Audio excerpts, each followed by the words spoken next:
You invited me to your baby's shower to laugh at me, so I brought the punchline. The words didn't leave my lips, but they hung in the air anyway as every conversation on that country club lawn went silent. I watched Adam Caldwell's champagne glass slip from his fingers, while Olivia Park, 8 months pregnant, grabbed his arm like she'd been caught in an earthquake. The same man who'd served me divorce papers 18 months ago, telling me I was the broken one, the defective wife who'd cost him his dream of fatherhood, now stood frozen as 4 toddlers in matching cream and yellow outfits tumbled out of a white Lamborghini behind me. You know what they say about the truth. It doesn't just set you free. It shows up in designer heels with receipts. My name is Elena Whitaker now, though for 3 years I was Elena Caldwell, desperately trying to be the perfect wife to a man who turned my body into a crime scene he controlled. This is the story of how I went from believing I was medically worthless to watching my ex-husband's carefully constructed lies unravel as my 4 children, each one healthy, each one proof, ran toward the pastel balloon arch at his precious baby shower. But before you hear about today's reckoning, I need you to understand something. I almost didn't share this story. I was terrified people would think I was petty or vindictive for showing up at that baby shower. But then I realized, if I stay quiet, he wins. If you believe the truth matters more than keeping the peace, subscribe right now and comment your city below. Because every subscription tells me I'm not crazy for speaking up. And I really need to know I'm not crazy. Now, let us continue. If you've ever been told your body failed you, if you've ever had someone rewrite your story to make themselves the hero, if you've ever been gaslit so thoroughly you questioned your own medical records, this story is for you. Because sometimes justice doesn't roar.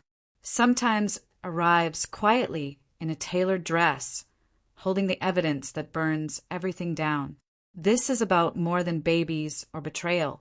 It's about what happens when you discover the person you trusted most was the architect of your suffering, and what you do when you get the chance to set the record straight. But let me start at the beginning. Back when I was 26 and naive enough to believe that a spilled glass of champagne could be the start of destiny, I met Adam Caldwell at my best friend Mara's engagement party in spring of 2022. I was helping set up the outdoor bar when he rounded the corner too fast, and suddenly my dress was soaked in Veuve Clicquot and we were both laughing. He was everything I thought I wanted. Senior architect at a respected firm, owned a renovated craftsman in the suburbs, talked about legacy and building something that lasted. He seemed like the answer to questions I'd been asking since my father passed. Someone solid, someone who planned for permanence. For the first year, I was living in what felt like the safest version of love I'd ever known. Adam was deliberate, thoughtful, the kind of man who remembered details. He'd point to parks and say, "That's where we'll take our kids," or send me links to articles about baby names. He made fatherhood sound like his religion. We got married on a beach in Mexico with 60 people watching.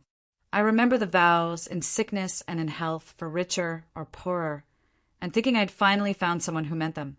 Adam kissed me under string lights and promised me forever, and I believed every word.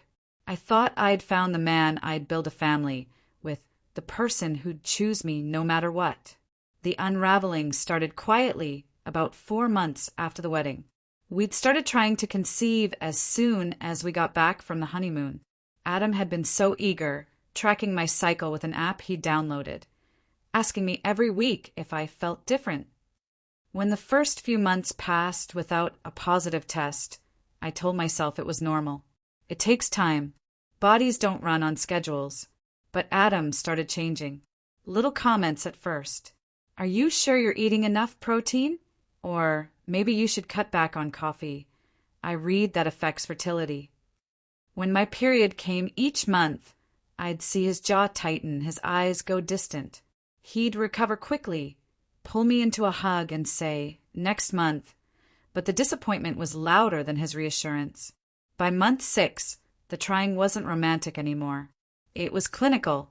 Adam bought a collection of ovulation predictor kits, a basal thermometer, prenatal vitamins he'd set out for me every morning like medication. Our intimacy became scheduled, obligatory.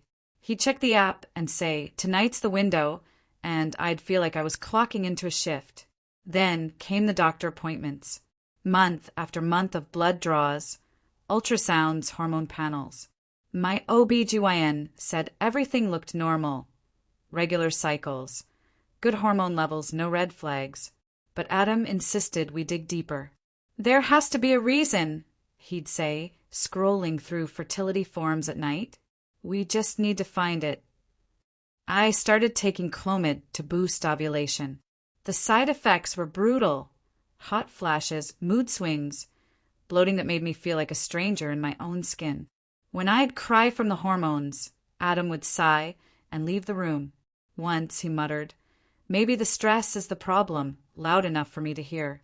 He started working later, staying out for drinks with colleagues, coming home after I'd already gone to bed. When we did see each other, the only thing he wanted to talk about was fertility. "Did you take your temperature? Did you schedule the follow-up?" I wasn't a wife anymore. I was a malfunctioning project. The worst part was his family. Adam's mother, Patricia, started making pointed comments at Sunday dinners. "You know, Adam's always wanted children. He'd make such a wonderful father." She'd look at me when she said it, her smile thin and sharp. Adam never corrected her. He'd just nod and say, "Hopefully soon, Mom." I found out later he'd been telling them it was me, that I was the one with the problem, that he was being patient while I figured out how to fix my body. By the 3rd year of our marriage, Adam had stopped pretending. He made jokes about my broken uterus in front of friends. He'd show people articles about fertility treatments without asking me first, narrating my medical history like I wasn't sitting right there. I became the reason his life wasn't going according to plan, the obstacle between him and the family he deserved. Then one night in late autumn of 2024, everything shattered. I was in our bathroom, alone, preparing another hormone injection. My hands were shaking. I hated needles, hated the ritual, hated what it had done to us. Adam walked in and stood in the doorway, arms crossed, watching me with an expression I'd never seen before. Not frustration, not even disappointment, contempt. "We need to talk," he said. I thought he wanted to discuss IVF, maybe adoption. Maybe he was finally ready to admit this was hard on both of us. Instead, he said, "I think we need space. From this. From each other." The syringe slipped from my hand and clattered into the sink. "Space." I repeated. The word felt foreign. "Adam, what are you talking about?" He exhaled like I was exhausting him. "I mean, maybe we're not meant to do this. Maybe we rushed into the whole kids thing. Maybe." He paused, choosing his words. "Maybe we're just not compatible." The air left my lungs. "Not compatible? We're married." "Yeah, and all we do is fight about fertility." "When's the last time we actually enjoyed each other, Elena? When's the last time you were happy?" I wanted to scream that he was the one who'd weaponized my body. He was the one who turned love into a checklist. But something in his tone, detached, rehearsed, told me this wasn't a conversation. It was an announcement. "Is this about the baby?" I asked, my voice breaking. "Because we can stop trying. We can take a break from treatments. We can." "This isn't about a baby," Adam interrupted. "This is about us. About who we've become." "Who I've become, you mean?" He didn't deny it. I stood there in that bathroom, staring at the man I'd married, and realized he'd already left. Maybe months ago. Maybe the moment the first test came back negative. "You made me into this," I whispered. "You turned me into someone whose only job was to get pregnant, and now you're punishing me for it." Adam's expression didn't change. "I think you should stay with your sister for a while." That's when I understood. This wasn't about space. It was about him moving on. 3 weeks later, I was living in my sister Maria's spare bedroom, sleeping on sheets that smelled like lavender detergent and wondering if Adam was right. Maybe I was broken. Maria tried to convince me otherwise. She'd bring me coffee in the mornings and sit on the edge of my borrowed bed, telling me that Adam was gaslighting me, that none of this was my fault. But her words felt like they were coming from underwater. All I could hear was Adam's voice. Maybe we're just not compatible. To understand how I got here, to this room with the faded floral curtains and the sympathetic looks, I have to take you back to the beginning. Back to when I believed Adam Caldwell was the safest bet I'd ever make. It was spring of 2022, and I was 26. My father had died the year before from a sudden heart attack, and I was still navigating grief like it was a foreign language. I'd thrown myself into work, marketing coordinator for a tech startup, and avoided anything that required emotional vulnerability. When my best friend Mara announced her engagement, I volunteered to help with every detail of the party just to keep busy. The night of Mara's engagement celebration, I was stationed behind the outdoor bar, making sure champagne flutes stayed full and the ice didn't run out. I didn't see Adam coming around the corner. He was moving too fast, texting someone, and I was reaching for another bottle of Veuve Clicquot. The collision was spectacular. Champagne went everywhere, down my coral dress, across the brick patio, splashing his crisp white button-down. For a second, we both just stood there, dripping and stunned. Then he started laughing, this genuine, unguarded sound. And suddenly I was laughing too. "I am so sorry," he said, grabbing cocktail napkins from the bar and handing them to me in a useless pile.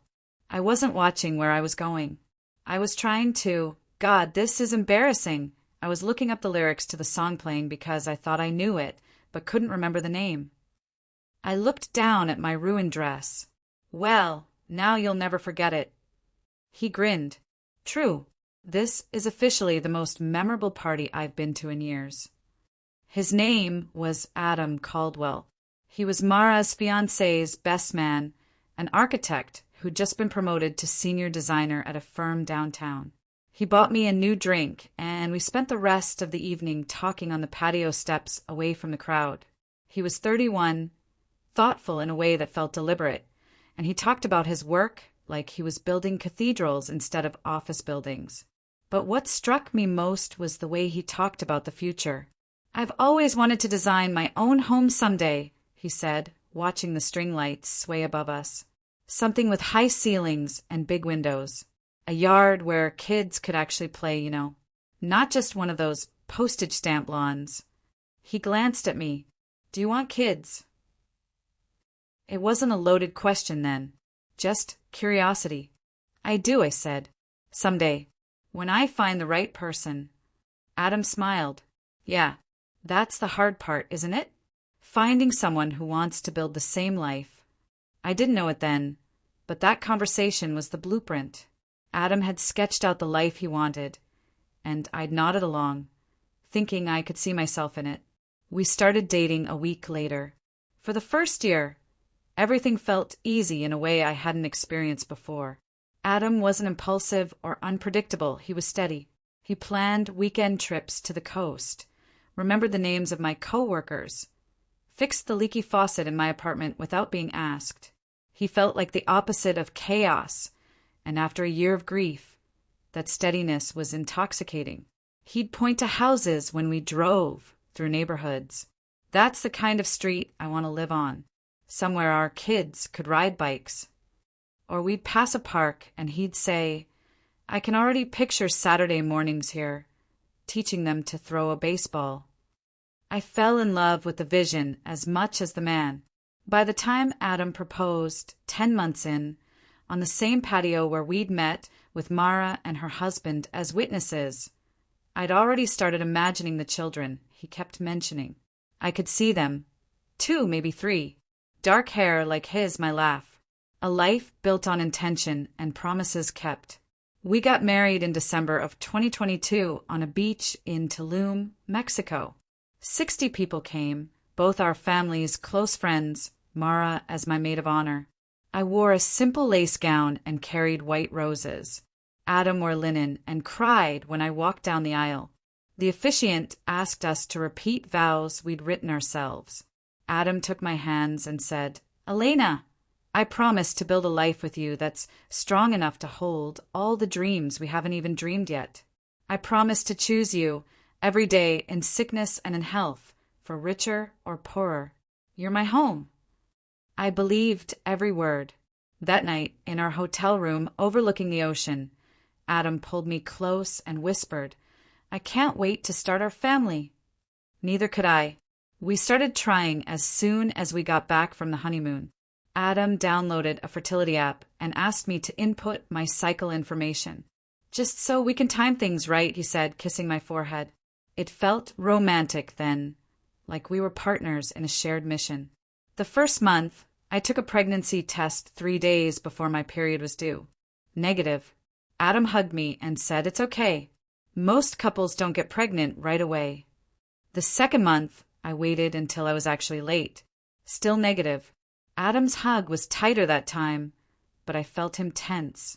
By the third month, the testing wasn't romantic anymore. It was anxious. I'd take the test alone in the bathroom at dawn, holding my breath, then walk out and shake my head. Adam would nod and say, "Next month," but his eyes would go somewhere else. Then came the comments. "Are you sure you're tracking ovulation correctly? Maybe you should cut out wine. I read alcohol affects egg quality. You've been stressed at work. That's probably not helping." Each suggestion felt reasonable on its own, but together they built a narrative. This was something I needed to fix. By the fourth month, Adam had purchased an arsenal of supplies. Ovulation predictor kits lined our bathroom counter. He bought me prenatal vitamins, a basal thermometer, a book about optimizing fertility through diet. Our bedroom became a lab, our intimacy a clinical procedure. "The app says you're ovulating," he'd say, and that was the cue. Not desire, not connection, just a window of time we needed to hit. I told myself this was normal, that all couples trying to conceive went through this phase, that Adam's intensity meant he was invested. But then my period would come, and I'd see it in his face, not just disappointment, but something sharper. Frustration, like I'd failed a test. 6 months in, we made an appointment with my OB-GYN. Dr. Morgan was kind and efficient. She ran blood work, checked my hormone levels, did an ultrasound. Everything came back normal. "Your cycles are regular. Your ovarian reserve looks great. No signs of endometriosis or POS," Dr. Morgan said, reviewing the results. "Sometimes it just takes time. I'd recommend giving it another 6 months before we consider further intervention." Adam wasn't satisfied, but there has to be a reason it's not happening. "Not necessarily," Dr. Morgan said gently. "Conception is complex. Even perfectly healthy couples can take a year or more." When we left the office, Adam was quiet. I thought he'd be relieved nothing was wrong, but instead he seemed frustrated, like he'd expected an answer, a fixable problem, and the absence of one felt like a setback. "Maybe we should get a second opinion," he said in the car. "Adam, the doctor said everything's fine." "Fine isn't pregnant, Elena." That was the first time I felt it, the shift. The sense that I was being measured against a standard I couldn't see, and I was coming up short. By the 8th month, Adam started making comments in front of other people. At his brother's house for dinner, when his niece climbed into his lap, Adam said loudly, "At least someone trusts me to be a dad." His sister-in-law laughed awkwardly. I felt my face burn. At a friend's baby shower, Adam posted a photo on Instagram of himself holding the newborn with the caption, "One day."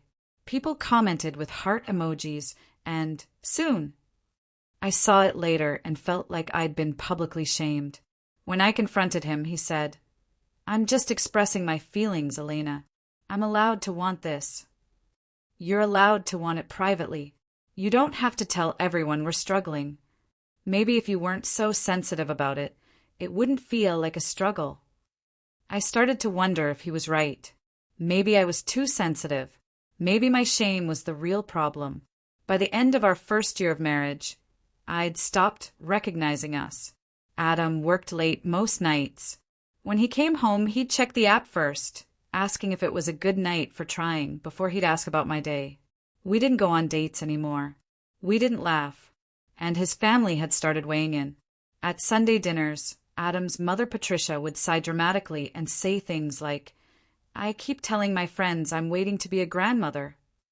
She'd look at me when she said it, her smile thin. "Adam's always been so good with children. He deserves to be a father." Adam never corrected her. He'd just nod and refill his wine. I started dreading those dinners. Dreading the questions, the comments, the way Patricia would touch Adam's shoulder and say, "You're so patient, sweetheart." Patient with what? With me, with my body, with the fact that I hadn't given him what he wanted yet. 13 months into marriage, I started taking Clomid, a medication to stimulate ovulation. The side effects were brutal. Hot flashes that left me drenched at night. Mood swings that felt like whiplash. Bloating that made me feel like a stranger in my own skin. When I cried from the hormones, Adam would leave the room. Once I heard him mutter, "The stress isn't helping," as he walked out. I wanted to scream that he was the stress, that his disappointment, his distance, his constant monitoring of my body was what was breaking me. But I didn't. I just injected myself with another round of medication and hoped next month would be different. It wasn't. By year 2, Adam had stopped pretending to be supportive. He started staying out later, sometimes not coming home until after I'd gone to bed. When I asked where he'd been, he'd say, "Out with colleagues," or needed to clear my head. I found out later those colleagues included Olivia Park, but I didn't know that yet. All I knew was that my marriage was disintegrating, and I couldn't figure out how to stop it. Then came the night everything shattered. I was in our bathroom, alone, holding the syringe for another hormone injection. My hands were shaking. I hated needles, hated the ritual, hated what we'd become. Adam walked in and stood in the doorway, arms crossed, watching me.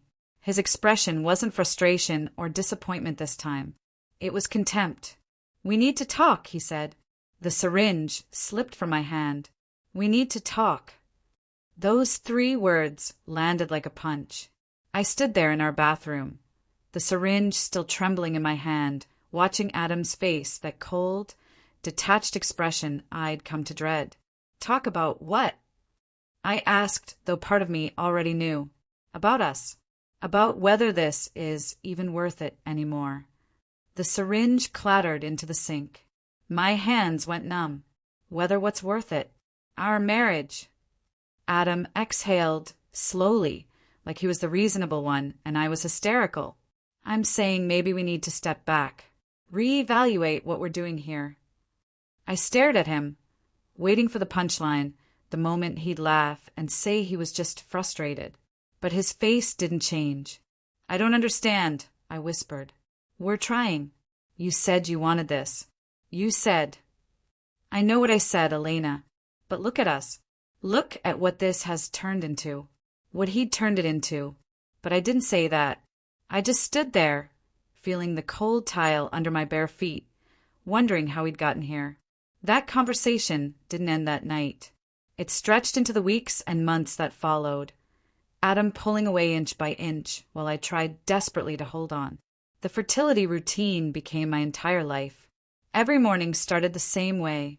Basal thermometer under my tongue before I even opened my eyes. Temperature logged in the app Adam had set up. Then the prenatal vitamins he'd arranged in a little dish by the coffee maker. Then checking the ovulation predictor strips, peeing on a stick, waiting for the lines, photographing them for the app because Adam insisted on tracking the exact progression. The injections were the worst. Clomid first, to stimulate my ovaries, then progesterone later in the cycle. The needles weren't large, but they felt enormous. I'd sit on the bathroom floor, alcohol swab ready, syringe loaded, trying to psych myself up. Sometimes it would take 10 minutes before I could push the needle into my thigh. The side effects were brutal. Hot flashes that left me drenched and gasping at 2 in the morning. Mood swings that felt like whiplash, crying over a commercial 1 minute, snapping at a coworker the next. bloating so severe my clothes stopped fitting, headaches that made me nauseous.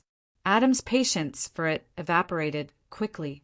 "You're being dramatic," he said once when I cried during dinner because the smell of chicken made me sick. Other women do this all the time without falling apart. I wanted to ask which other women he was comparing me to, but I didn't. I just pushed my plate away and went to bed. The intimacy we'd once had disappeared completely. Sex became another item on a checklist, something that happened only when the app said my fertility window was open. Adam would check his phone, see the notification, and say, "Tonight's optimal." Not "I want you." Not "I miss you." Just "Tonight's optimal." And when it was over, he'd roll away without a word, already reaching for his phone to log the encounter. I'd lie there feeling like a specimen, wondering when I'd stopped being his wife and started being a project. Adam started working later. Much later. In the first year of our marriage, he'd been home by 6 most nights. Now it was 8, sometimes 9, sometimes later. When I'd text to ask when he'd be home, he'd respond with single words: "Soon," "Later," "Busy." When he finally did come home, he'd pour himself a drink and retreat to his office, saying he had emails to catch up on. I'd hear him on the phone sometimes, his voice low, laughing at something someone said. I couldn't remember the last time he'd laughed with me. The few times we did spend together, he was distant, distracted. When I tried to talk about something other than fertility, my day at work, a book I was reading, anything, he'd nod absently and scroll through his phone. But when his friends were around, suddenly he was engaged. Charming. The Adam I'd fallen in love with would reappear for everyone except me. And then he started making jokes. We were at his colleague's housewarming party when it first happened. A group of us were standing in the kitchen, and someone asked if Adam and I were thinking about kids. "Oh, we're thinking about it," Adam said, his tone light. Elena's basically got a whole fertility lab set up in our bathroom. Ovulation kits, apps, thermometers, the works. I keep telling her she's obsessed, but you know how women get. Everyone laughed. I felt my face burn. "It's not obsession," I said quietly. "We're just trying to." "I'm kidding, babe," Adam interrupted, squeezing my shoulder in a way that looked affectionate but felt like a warning. "She just really wants to be a mom." The implication was clear. I was the desperate one. He was just along for the ride. It happened again at his brother's barbecue. Adam's mother, Patricia, was holding her newest grandchild. Adam's sister-in-law had just had her third. And she looked over at us with that pointed smile I'd come to dread. "You two are next, right?" she said. "Adam's been waiting so long to be a father." Adam sighed theatrically. "We're working on it, Mom. Trust me, we're working on it." His brother laughed. "Maybe you're not doing it right, man." "Oh, I'm doing it right," Adam said, timing it down to the hour. "Elena's got the whole thing scheduled like a military operation." More laughter. I excused myself to the bathroom and locked the door, trying to breathe through the humiliation. When I confronted him later in the car, he acted baffled. "What?" "I was just making conversation. You were making me sound desperate and crazy." "Elena, you are obsessed with this. You know you are." "Because you made me obsessed. You're the one who bought all the apps and the kits. You're the one who said we needed to optimize timing. And now I'm saying maybe we need to relax. But you can't let it go." I wanted to scream. Instead, I turned to look out the window and said nothing. The worst part was realizing he'd been talking about me behind my back. I found out at a family dinner 2 months later. Adam's aunt pulled me aside in the kitchen and said in a hushed, pitying voice, "Adam told us you've been having a hard time with all the treatments. I just want you to know I'm praying for you." Treatments I hadn't told her about. Struggles I'd assumed were private. What exactly did Adam say? I asked carefully. She touched my arm. "Just that the doctors haven't found anything wrong yet, but you're going through a lot emotionally." He said, "You've been fragile." Fragile. I excused myself and found Adam in the living room, laughing with his cousins. "Can I talk to you?" I said quietly. He followed me outside, annoyed. "What's wrong now?" Your aunt just told me you've been discussing our fertility issues with the family. So? Adam, that's private. You don't get to tell people about my medical history without asking me. They're family, Elena. They care. They think I'm falling apart because that's what you told them. Adam crossed his arms. You are struggling. Everyone can see it. Because you're painting me as unstable. Maybe because you are. His voice was sharp now. You cry all the time. You're moody. You can't handle a simple conversation without taking it personally. I'm trying to explain to people why you've been acting so. So what, Adam? He looked at me for a long moment, and I saw it again. That contempt. Difficult, he finally said. I felt something inside me crack. The gaslighting got worse from there. Little comments, offhand remarks, micro-betrayals that added up to a pattern I couldn't quite name, but could feel suffocating me. He'd tell me he never said things I distinctly remembered him saying. He'd rewrite arguments, so I was always the unreasonable one. He'd share details of our private struggles with people, and then act shocked when I was upset. You're being paranoid, he'd say. You're imagining things. But I wasn't. I started writing things down, keeping notes on my phone, dates, conversations, things he'd said, just to prove to myself I wasn't losing my mind. By year 2, I'd stopped recognizing the woman in the mirror. I was anxious all the time, walking on eggshells, second-guessing every word I said. The fertility medications made me feel like I was drowning, and Adam acted like my distress was a character flaw. Then one night, everything came to a head. It was late November, almost 2 full years into our marriage. I was in the bathroom preparing another injection. Hands shaking, tears already building because I hated this, hated all of it. Adam walked in, watched me for a moment, then said the words that would break us. I think we need to take a break. I looked up at him, syringe in hand. A break from the treatments. A break from each other. The room tilted. Adam, what are you talking about? He leaned against the doorframe, arms crossed. I mean, maybe this isn't working. Maybe we rushed into this. Maybe we're not compatible. Compatible? We're married. I know, and I'm saying maybe that was a mistake. The syringe fell. I didn't hear it hit the floor. All I could hear was the roaring in my ears. You think marrying me was a mistake? I think trying to force something that clearly isn't working is a mistake. I stood, legs unsteady. We've been trying for 2 years.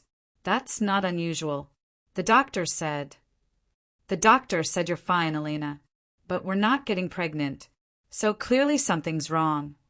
With me, you mean? He didn't deny it. Adam, this isn't just on me. Have you even considered that? Don't, he interrupted. Don't try to make this about me. I've done everything right. I've been patient. I've supported you through all of this. But I can't keep living like this. Like what? Like I'm married to someone whose only identity is trying to have a baby. The words hit like a slap. You made me this way. My voice broke. You're the one who turned this into an obsession. You're the one who tracked everything, scheduled everything, made me feel like a failure every month. And now you're blaming me for it. Adam's jaw tightened. I think you need to stay somewhere else for a while.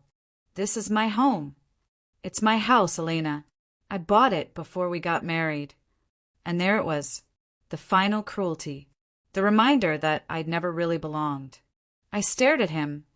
This man I'd married. This man I'd thought I'd spend my life with, and saw a stranger. Fine, I whispered. I walked past him into our bedroom and started pulling clothes from the closet, shoving them into a duffel bag. My hands were shaking so hard I could barely grip the hangers. Adam didn't try to stop me. He just stood in the hallway, watching. When I dragged my bag to the front door, he finally spoke. This doesn't have to be permanent. We just need space to figure things out. I looked at him one last time. You already have it figured out, Adam. You just don't want to be the one who says it. I walked out into the cold November night, got into my car and drove. I didn't know where I was going until I pulled into Maria's driveway 20 minutes later. My sister opened the door in her pajamas, took one look at my face, and pulled me inside. "What happened?" she asked. I couldn't answer. I just stood in her entryway, duffel bag at my feet, and started sobbing. Maria held me while I fell apart, and I realized that for the first time in 2 years, I wasn't alone in my grief. Someone finally saw me, not as broken or difficult or obsessed, just as someone who'd been hurt. Later that night, after Maria set me up in her guest room and brought me tea I couldn't drink, I sat on the edge of the bed and pulled out my phone. There was one missed call, not from Adam, from Dr. Alvarez's office. I stared at the notification, my heart pounding, and something told me this call would change everything. The first week at Maria's felt like living underwater. Every sound was muted, every movement slow. I'd wake up in her guest room and forget where I was, reaching for Adam's side of the bed before remembering there was no bed, no Adam, no home to go back to. Maria didn't push. She'd leave coffee outside my door in the mornings and text me throughout the day. Nothing profound. Just thinking of you, or pizza for dinner. Small tethers to keep me from drifting too far. Adam called twice that first week. Both times his tone was measured, almost clinical. "We just need space to figure things out," he said. "I'm staying at Marcus's for now." Marcus, his older brother, the one who'd made jokes about our fertility struggles at that barbecue. "For how long?" I asked. "I don't know, Elena. That's the point of space. To figure it out." I wanted to ask if he missed me, if he regretted what he'd said, if any part of him still loved me. Instead, I said okay and hung up. The calls stopped after that. 2 weeks after I moved out, an envelope arrived at Maria's address. I recognized the logo, our health insurance company. I almost threw it away, assuming it was just another EOB from one of my endless doctor appointments. But something made me open it. Explanation of benefits. Adam Caldwell, date of service. October 18th, 2024 provider. Dr. Richard Howell, urology. I read the line 3 times before it registered. Urology. Adam had seen a urologist 2 months ago, and he'd never mentioned it. My hands started shaking. I pulled out my phone and Googled Dr. Howell, specializing in male fertility and reproductive health. He'd been tested. He'd gone behind my back, had his own fertility evaluated, and never told me. All those months of him insisting the problem was me. All those comments about my body, my stress, my obsession. And he'd known. He'd had information I didn't have. I called the insurance company immediately. "I need to know if there are any other claims under Adam Caldwell," I said, my voice tight. The representative hesitated. I can only give you information about claims that involve your care, ma'am." "This does involve my care. We've been trying to conceive. I need to know if my husband has had other fertility-related appointments." A pause. Keyboard clicks. "There are 2 additional claims from the same provider, September and November. 3 appointments. 3 times Adam had gone to a fertility specialist without telling me." I thanked her and hung up, staring at the paperwork in my hands. What had the tests shown? Did Adam have results he was hiding? Was there something wrong with him that he'd blamed on me? The questions spiraled, but one thing was clear. Adam had been controlling the narrative from the beginning, and I'd been too desperate to see it. I tried calling him. It went straight to voicemail. I texted, "We need to talk." I saw the insurance claim. "Why did you see a urologist?" 3 hours later, he responded, "Not a good time." That was it. No explanation. No apology. Just dismissal. The rage I'd been holding back for months started to simmer. A week later, I found out about Olivia. I wasn't snooping, at least not intentionally. I was scrolling through Instagram late at night, unable to sleep, when I saw Adam's profile in my feed. He'd posted a photo earlier that day. It was casual, almost innocent. A picture of a living room I didn't recognize. Warm lighting, a sectional couch, kids' toys scattered on the floor. The caption read, "Finding peace in the little things." I clicked on his profile. There were more photos, recent ones. Adam at a park with 2 children I'd never seen before. Adam at a coffee shop, tagged at a location across town. Adam at a farmer's market, smiling wider than he'd smiled at me in a year. And in the comments, the same name kept appearing, Olivia Park. I clicked on her profile. It was public. The first photo stopped my breath. Adam and Olivia on a couch, the same couch from his photo, her head on his shoulder, his arm around her waist. 2 kids nestled between them, laughing at something off camera. The caption, "Blended families are beautiful," posted 3 days ago. I scrolled further. There were more. Olivia and Adam at a pumpkin patch. Olivia and Adam making pancakes with her kids. Olivia and Adam looking at each other like they'd been together for years. The earliest photo with him was dated 6 weeks ago, right around the time Adam had told me we needed space. 6 weeks. He'd moved on in 6 weeks. Or maybe he'd moved on months ago, and I'd just been too broken to notice. I read Olivia's bio. Single mom of 2 amazing humans. Senior project manager. Believer in second chances. Second chances. I checked her employer tag. The same architecture firm where Adam worked. He'd been seeing a colleague. Someone at his office. Someone who already had children. Proof she wasn't defective. Proof she could give him what I supposedly couldn't. I sat there on Maria's couch, phone trembling in my hands, and felt the last piece of my marriage crumble. Adam hadn't needed space. He'd needed time to move in with his replacement. The divorce papers arrived 2 weeks later. Maria brought them in from the mailbox, her face pale. "Elena, there's a—" "I know," I said. I'd been expecting them. The envelope was thick, official. Caldwell versus Caldwell. Petition for dissolution of marriage. I opened it at Maria's kitchen table, my hand surprisingly steady. 37 pages. I scanned the first few. Legal jargon, case numbers, jurisdictional details. Then I got to the section labeled grounds for dissolution. Irreconcilable differences, resulting in irretrievable breakdown of the marriage. Clinical. Sterile. Like our entire relationship could be reduced to a checkbox. Then I found the financial disclosures. Adam was claiming the house, purchased prior to marriage, as separate property. He was claiming the furniture, the cars, everything. The prenup I'd signed in a haze of pre-wedding optimism was being invoked in full force. I'd get the settlement we'd agreed on. $15,000 and whatever personal items I could prove were mine. $15,000 for 3 years of my life. I kept reading. There was a section labeled Statement of the Petitioner, Adam's version of our marriage, written by his lawyer but clearly in his words.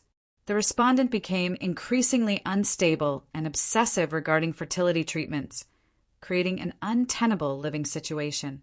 Despite the petitioner's patience and support, the respondent's mental health deteriorated to the point where continued cohabitation was no longer viable. The petitioner made repeated efforts to encourage counseling and provide support, but the respondent refused to acknowledge her issues. I read it twice, then a third time. He'd made me the villain, the unstable wife who'd driven him away. He'd erased his coldness, his gaslighting, his disappearance into another woman's life, and replaced it with a narrative where he was the long-suffering husband and I was the broken one. "Elena!" Maria's voice was soft. "What does it say?" I couldn't answer. I just slid the papers across the table. She read in silence, her jaw tightening with every page. "This is bullshit," she finally said. "You need a lawyer." I did. But lawyers cost money I didn't have, and Adam's filing had already claimed every asset that mattered. The mediation session 3 weeks later was worse. Adam brought Olivia. She sat outside the conference room, but I saw her through the glass, scrolling on her phone, her presence a reminder that I'd already been replaced. Adam's lawyer was polished, prepared. Mine was a legal aid attorney who'd taken my case pro bono and looked exhausted before we even started. Adam sat across from me, his face blank. I searched for any trace of the man I'd married, but he was gone. His lawyer spoke first. My client is willing to honor the prenuptial agreement in full. He's also prepared to cover Mrs. Caldwell's moving expenses, provided she vacates the property by December 1st. 3 weeks. That's not enough time, my lawyer said. It's more than generous, Adam's lawyer countered. The property is Mr. Caldwell's separate asset. He's been more than patient. I looked at Adam. You're really doing this? He didn't meet my eyes. Elena, this is for the best. For you, maybe. For both of us. You need to move on. Like you've already done? With Olivia. His lawyer jumped in. Mrs. Caldwell, that's irrelevant to these proceedings. It's not irrelevant. He started seeing her while we were still married. Adam finally looked at me. We were separated. You told me you needed space. You didn't tell me you were moving in with someone else. Because I knew you'd react like this. Like what, Adam? Like someone who's been lied to. Elena. His voice was calm, patronizing. You're being emotional. This is why we're here. You can't have a rational conversation. There it was. The final gaslighting. Even now, even in front of lawyers, he was making me out to be the unstable one. I looked at my attorney, then back at Adam. Fine. I'll sign. There was nothing left to fight for. The move happened the week before Thanksgiving. Maria hired movers, but there wasn't much to take. Adam's lawyer had sent an inventory of marital property, essentially everything in the house, and I was only entitled to my clothing, a few personal items, and gifts given directly to me. I watched strangers carry out the couch Adam and I had picked out together, the bed we'd shared, the kitchen table where I'd cried over negative pregnancy tests. Adam didn't come. He sent his brother Marcus to oversee the process, which meant standing in the driveway, scrolling through his phone while I packed up the fragments of my marriage.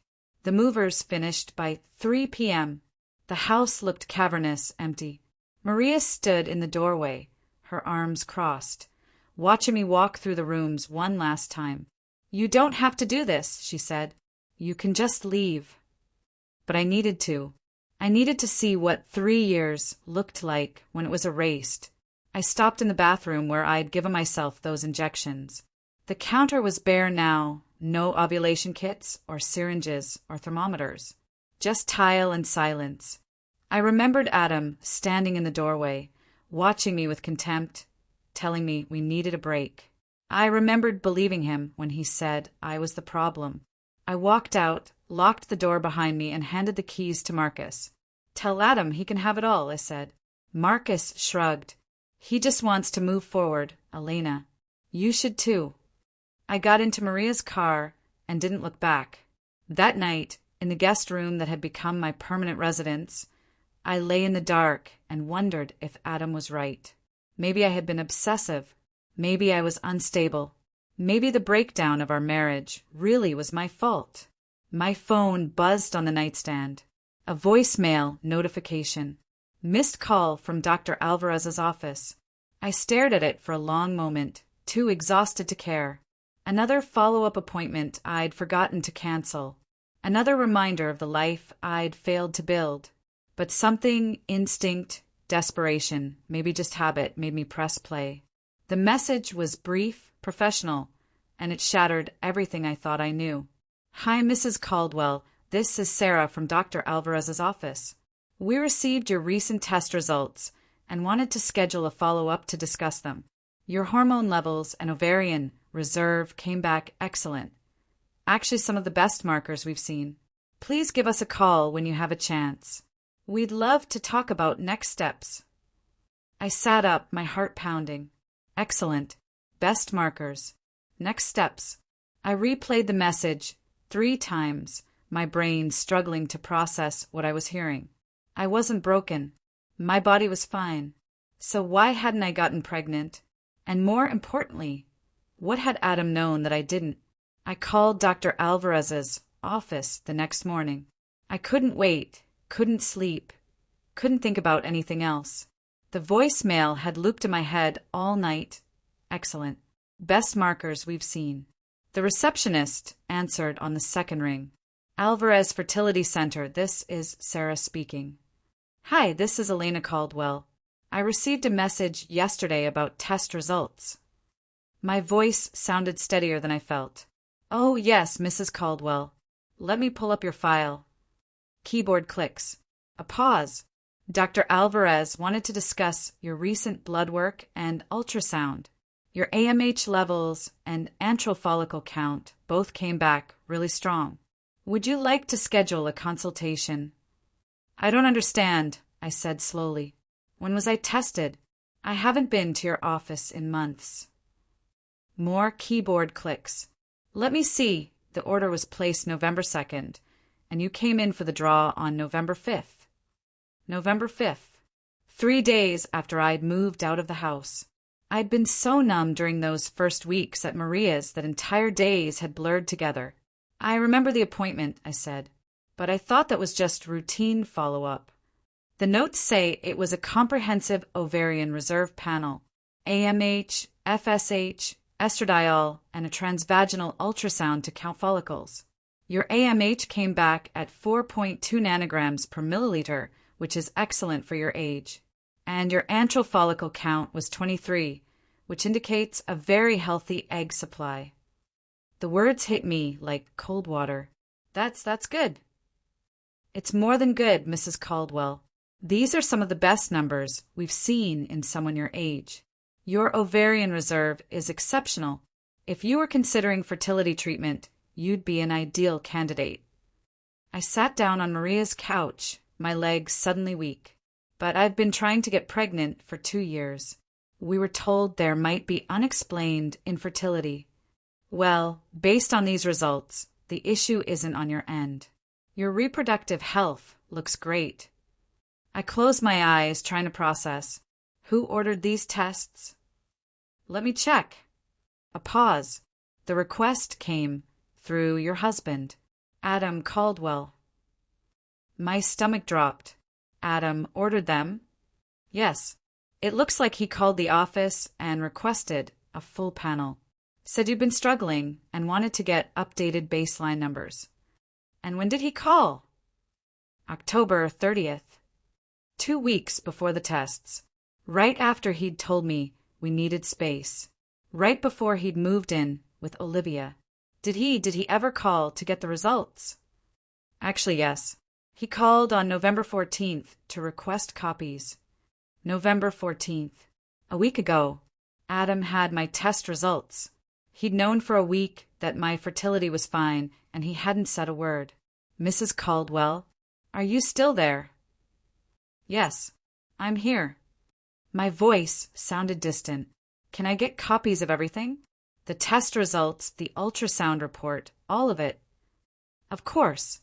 I can email them to you today.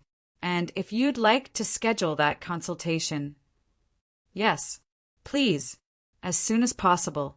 I hung up and stared at my phone, my mind racing. Adam had ordered comprehensive fertility testing for me. Received results showing I was perfectly healthy and said nothing. He'd let me believe for 2 years that I was the broken one. He'd let me pump myself full of hormones and cry myself to sleep and question whether my body would ever work. And he'd known. The entire time he'd known. The rage hit me so suddenly I couldn't breathe. Not the slow burn I'd been feeling since the divorce papers. This was white-hot, incandescent fury. I pulled out my laptop and logged into my email. The message from Dr. Alvarez's office was already there. I downloaded every attachment. Blood work results, ultrasound images, the doctor's notes. Then I did something I'd been avoiding for weeks. I logged into our old shared insurance portal. Adam hadn't changed the password yet.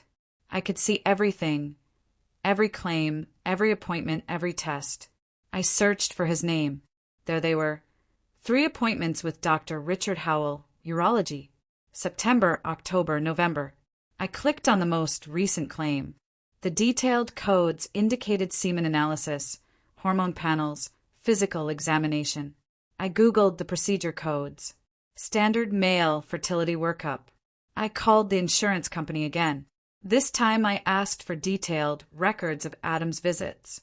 After 20 minutes of holds and transfers, a supervisor agreed to mail me the explanations of benefits. But I couldn't wait for mail. I needed to know now. I searched for Dr. Howell's office number and dialed. Howell Urology, how can I help you? Hi, my name is Elena Caldwell.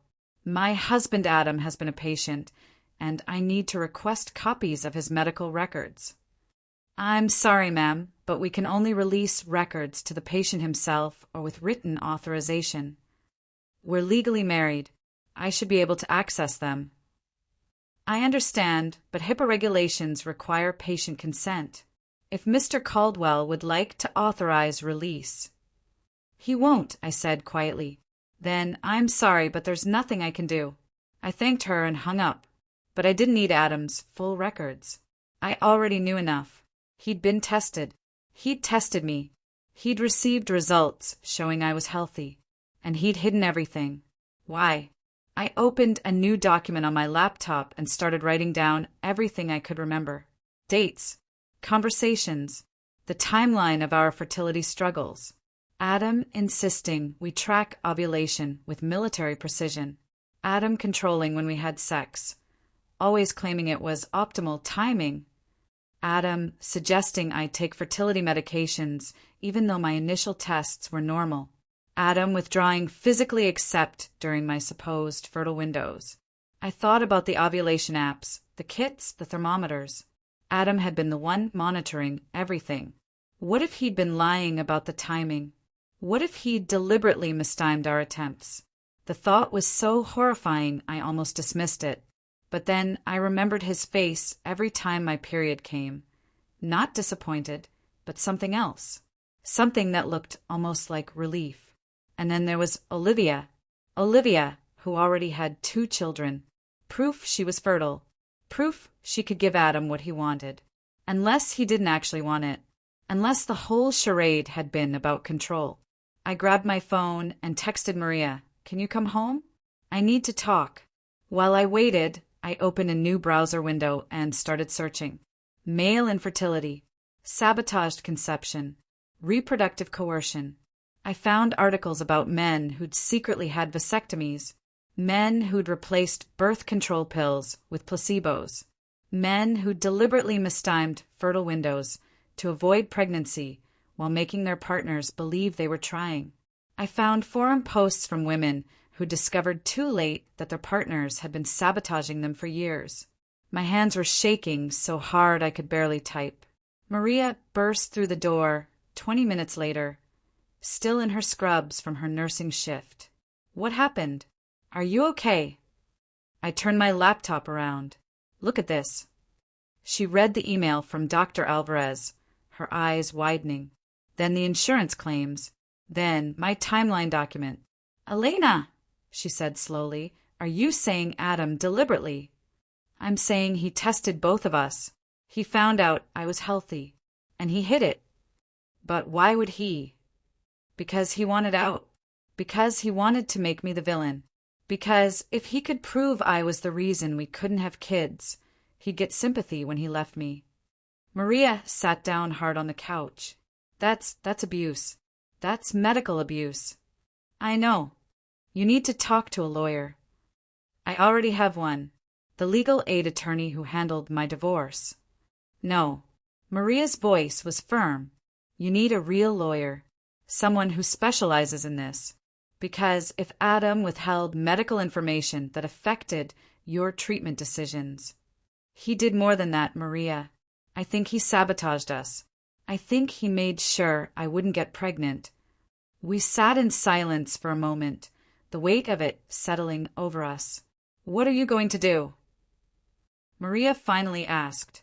I looked at my laptop at the evidence I'd been collecting, at the test results showing my body was fine. For 2 years, I'd felt broken, defective, like I was failing at the most basic thing a woman's body should be able to do.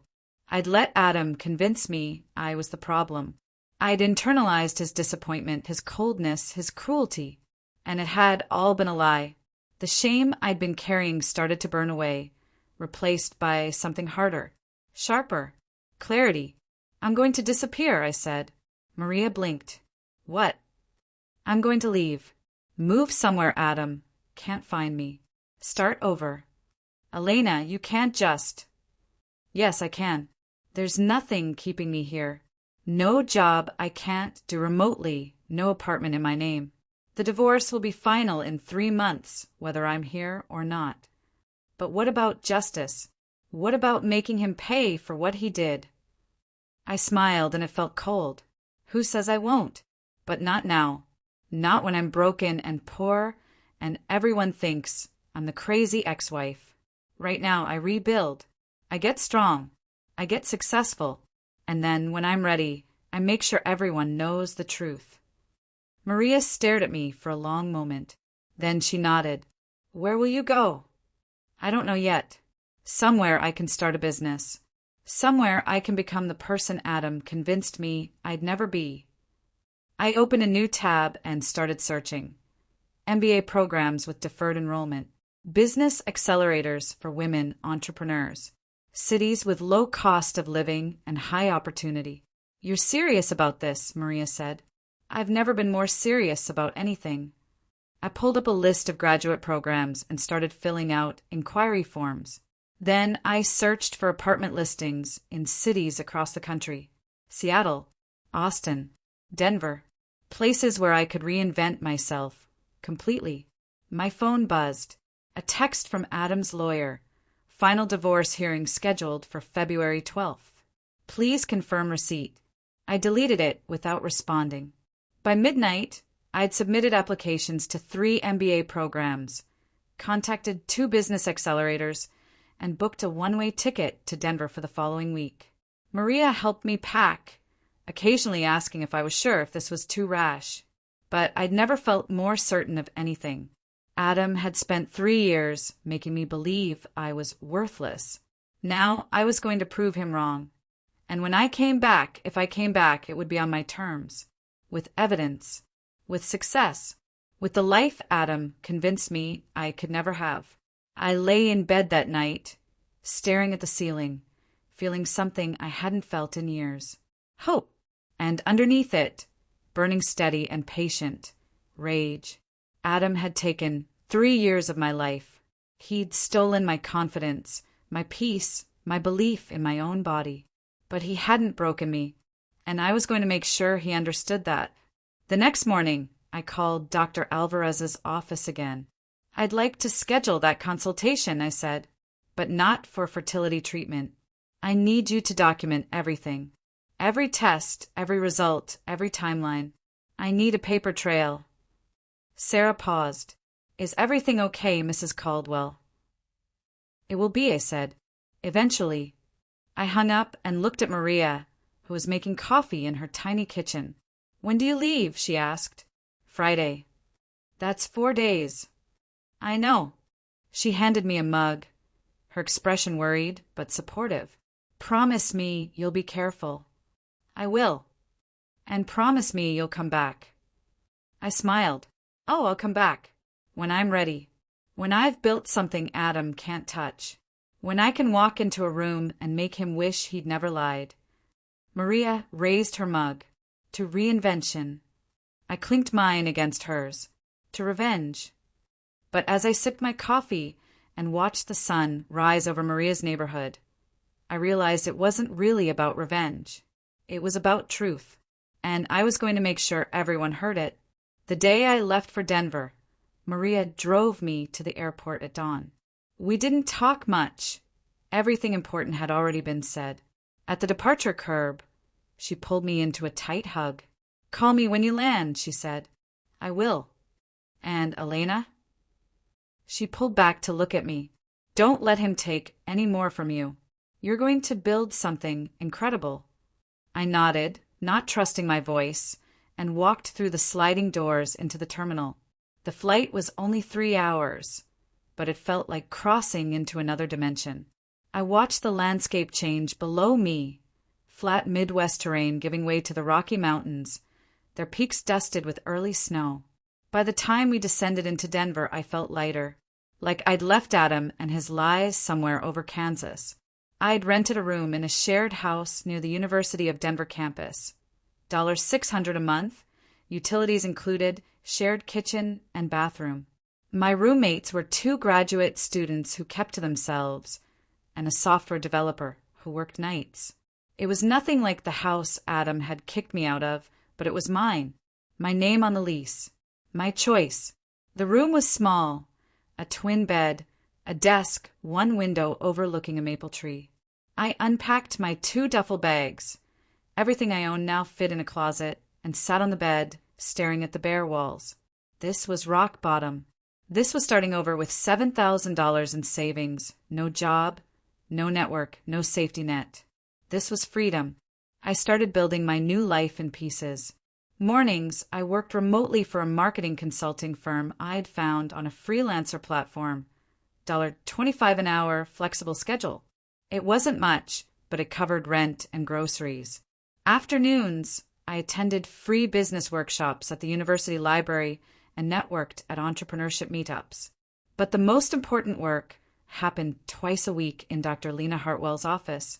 Dr. Hartwell was a trauma therapist specializing in emotional abuse and gaslighting. I'd found her through an online directory and used half of my first paycheck for the initial session. "Tell me what brought you here," she said during that first appointment, her voice calm and measured. I tried to summarize 3 years of marriage in coherent sentences. I failed. The words came out in fragments. Adam's controlling, the fertility manipulation, the way he'd convinced me I was broken. Halfway through, I started crying and couldn't stop. Dr. Hartwell handed me tissues and waited. "I need to know I'm not crazy," I finally said. "I need someone to tell me this wasn't my fault." She leaned forward. "What happened to you wasn't your fault. And you're not crazy. You're someone who was systematically manipulated by a person you trusted. That's called gaslighting, and it's a form of emotional abuse." Hearing it named, hearing a professional put words to what I'd experienced, was like exhaling after holding my breath for 3 years. Over the following weeks, Dr. Hartwell taught me to recognize Adam's tactics: denial, trivialization, projection, the way he'd rewritten our arguments so I was always the unreasonable one, the way he'd shared private information to control the narrative, the way he'd isolated me from support by painting me as unstable. "He made you doubt your own reality," Dr. Hartwell said. "That's the core of gaslighting. And recovery means learning to trust yourself again." We practiced techniques, identifying my emotions without second-guessing them, setting boundaries, challenging the negative beliefs Adam had planted. Slowly, I started to feel solid again, like I was standing on ground that wouldn't shift beneath me. "You're rebuilding your sense of self," Dr. Hartwell told me in our 8th session. "That's the hardest part, but you're doing it." I was, piece by piece. By February, I'd established a routine that felt almost normal. Work in the mornings, therapy twice a week, business courses at night. I ate ramen most nights and walked instead of taking the bus to save money. My bank account hovered around $4,000, terrifyingly low, but holding steady. Meanwhile, Adam's life looked perfect from the outside. I'd blocked him on social media, but curiosity got the better of me one night. I created a fake account and looked. He and Olivia had moved into a new house, bigger than the one he'd kicked me out of. There were photos of family dinners, weekend hikes, Olivia's kids opening Christmas presents. Adam looked happy, successful, like he'd seamlessly moved on while I was scraping by in a shared house 3 states away. I closed the browser and reminded myself of what Dr. Hartwell had said. Someone's outward life doesn't reflect their inner reality, and your healing isn't about matching his success. It's about building something authentic. The startup idea came to me in March, during a women's entrepreneurship workshop. The speaker was talking about finding gaps in the market, problems that affected you personally. "The best businesses solve problems you've experienced yourself," she said. I thought about the months after leaving Adam, the confusion, the isolation, the financial devastation, the way I'd had to rebuild my entire identity from scratch with no roadmap. What if there was a service that helped women do exactly that? a consultancy that guided women through the practical and emotional rebuilding after a life-rupturing betrayal. Business planning, financial literacy, legal resources, therapy referrals, career pivoting, all in one place. I started sketching out ideas that night. By morning, I had 10 pages of notes. I called it Phoenix Collective, helping women rise from the ashes. Over the next 2 months, I refined the concept. I interviewed women who'd gone through divorces, asking what resources they'd wish they had. I researched existing services and found massive gaps. I built a basic website and wrote blog posts about my own experience, anonymized but raw. The responses started coming in. Women thanking me for putting words to their experiences. Women asking if I offered consulting. Women sharing their own stories of manipulation and reinvention. By May, I had my first 3 clients paying me $200 each for a 6-week coaching program I designed. It wasn't much, but it was proof of concept. I met Julian Whitaker at a Business Accelerator information session in June. The program, Mountain Ventures Accelerator, accepted 20 startups each cohort and provided $25,000 in seed funding, mentorship, and workspace. I'd applied on a whim, not expecting to even get an interview, but I did. And during the networking mixer after the information session, Julian approached me. Elena Rivera? He extended his hand. I read your application essay. The Phoenix Collective, that's a brilliant concept. I shook his hand, immediately aware of how warm his grip was, how his eyes, brown, steady, actually focused on mine when he spoke. Thank you. It's still in early stages. The best ideas usually are. He smiled. I'm Julian Whitaker. I'm mentoring with Accelerator this cohort. My background's in operations and scaling mission-driven businesses. If you get accepted, I'd love to work with your team. I don't have a team yet, just me. Even better, that means you're not afraid to do hard things alone. We talked for 20 minutes about my vision for Phoenix, about the women I'd already helped, about the market opportunity. Julian asked smart questions, challenged my assumptions, and made notes on his phone. He didn't talk down to me or mansplain. He listened. When the mixer ended, he handed me his card. Regardless of whether you get into the accelerator, I think you're onto something. Let's grab coffee. We grabbed coffee the following week, then lunch the week after, then dinner. At first, it was purely professional. Julian had co-founded 2 successful startups, one in healthcare tech, one in education, and sold both. Now he was investing in early-stage companies and mentoring founders. He was brilliant, methodical, and genuinely passionate about helping women entrepreneurs. But somewhere between our 4th coffee and our 6th dinner, something shifted. Julian started asking about my life beyond Phoenix, where I was from, what I liked to read, how I'd ended up in Denver. I deflected at first. Old habits from a marriage where vulnerability had been weaponized. But Julian was patient. You don't have to tell me anything you're not ready to share, he said one night over Thai food. But I want you to know I'm interested. Not just in your business. In you. I looked at him across the table, this man who'd shown up consistently for 3 months, who respected my boundaries, who saw my ideas as worthy. And I felt something I hadn't felt since before Adam. Safe. My ex-husband gaslit me for 3 years, I said quietly. He manipulated me medically, emotionally, financially. He made me believe I was the reason our marriage failed. And then he moved on to someone else before the ink on the divorce papers dried. Julian didn't flinch. I'm sorry you went through that. Phoenix Collective exists because of what he did to me.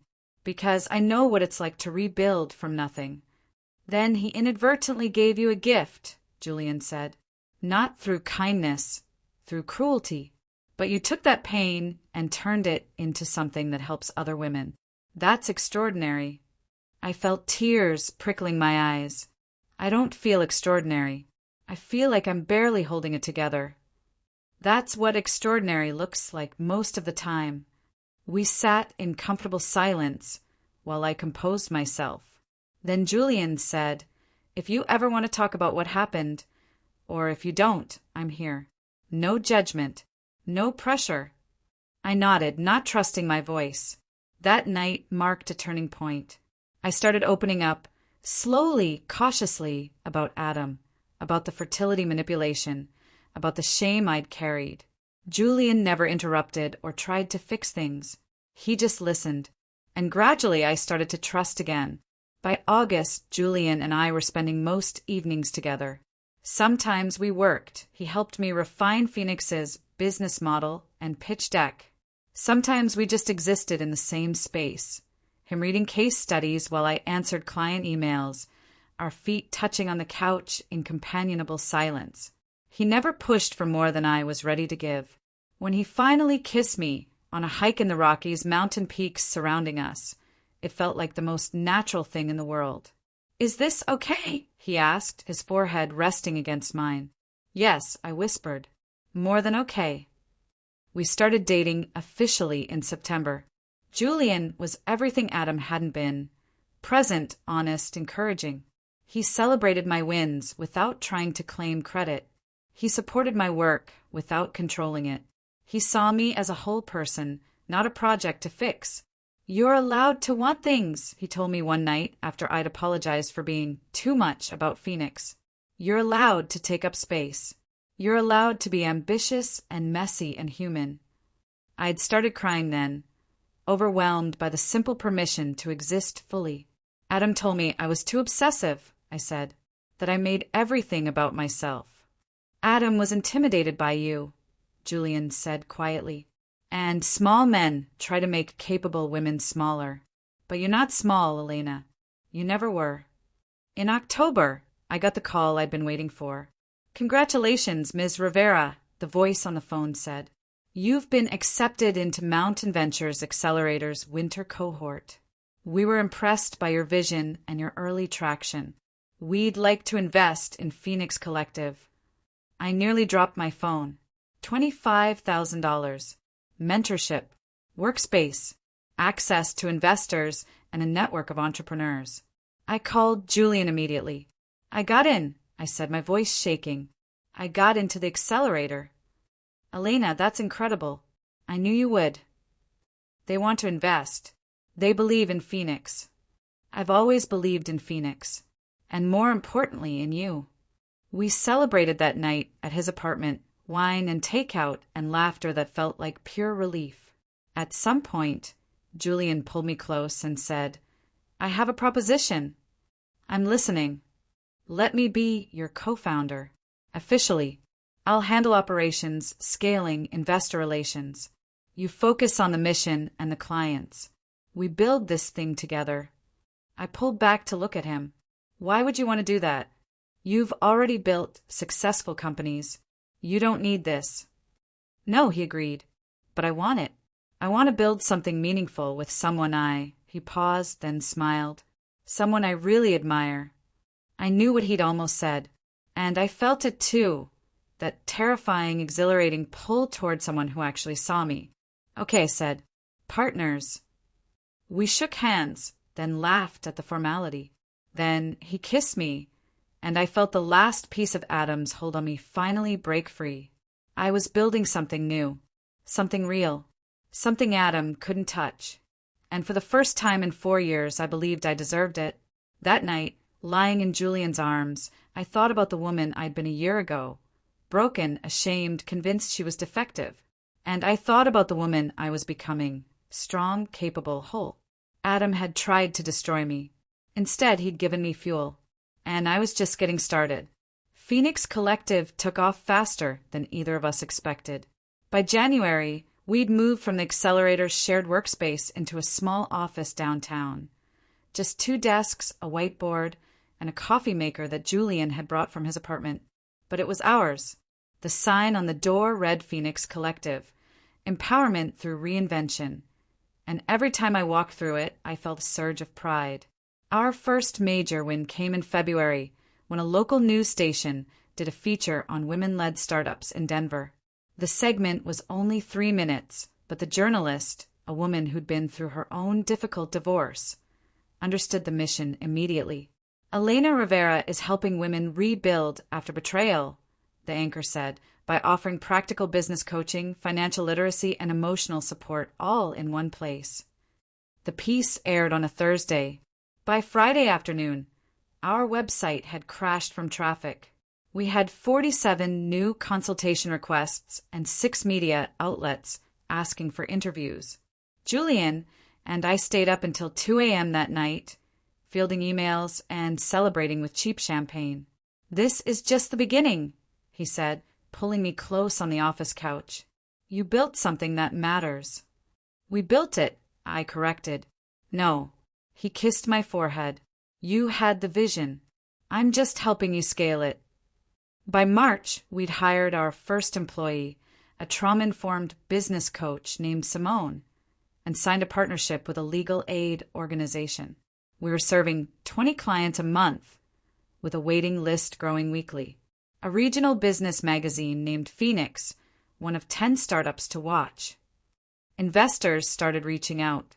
The success felt surreal.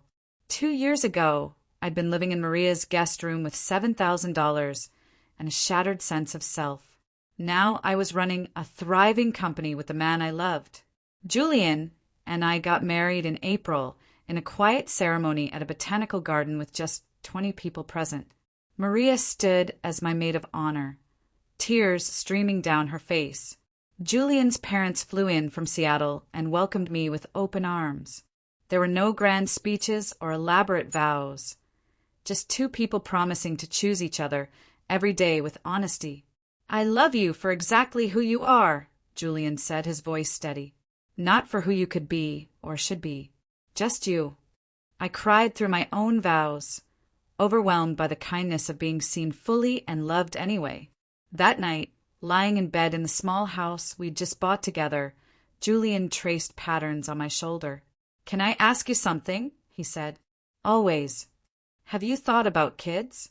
I know your history with Adam makes this complicated, but I wanted to know if it's something you'd still want." With me, I went still. We'd skirted around the topic before, but never addressed it directly. Part of me had been terrified to bring it up, afraid Julian would see me differently, afraid my body would fail again, afraid of opening that wound. "I don't want you to feel pressured," Julian continued. "If you don't want children, I'm completely okay with that. I want a life with you. Everything else is negotiable." I turned to face him. "I do want kids. I've always wanted them. But I'm scared." "Of what?" "That it won't happen. Or that if it does, I'll spend the entire pregnancy waiting for something to go wrong." Adam made me believe my body was defective.